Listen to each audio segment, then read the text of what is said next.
পরমারাধ্য শ্রী শ্রী বাবামণির রাতুল চরণে প্রণাম জানিয়ে এবং আমার সমস্ত গুরুভ্রাতা ও গুরুভগিনীদের প্রতি সশ্রদ্ধ জয়গুরু সম্ভাষণ জানিয়ে আজকের পাঠ শুরু করছি।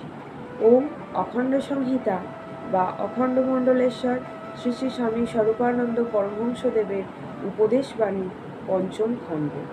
নামের মধ্যে মনকে নিবিষ্ট করো।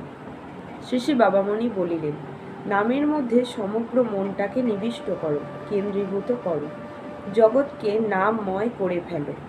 নামই তোমাদের পরম লক্ষ্য হোক এবং সর্ববস্তুতে সর্বদৃশ্যে সেই লক্ষ্যকেই ভেদ করো।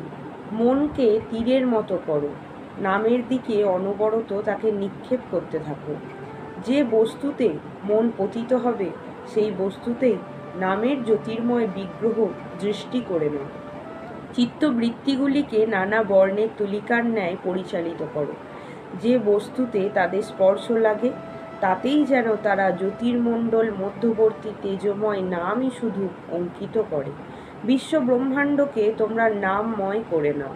নামই পরম জ্ঞান হোক, নামই পরম ধ্যান হোক, নামই জাগরণের হোক স্বপ্ন, স্বপ্নের হোক জাগরণ। জেগে জেগে স্বপ্ন দেখবে সমগ্র জগৎ যেন নামে পরিণত হয়ে গেছে।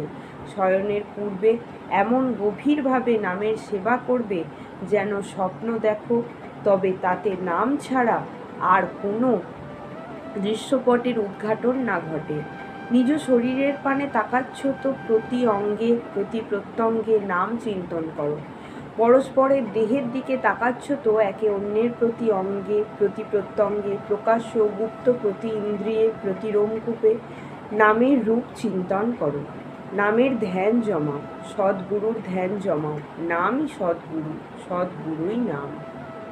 জয় গুরু।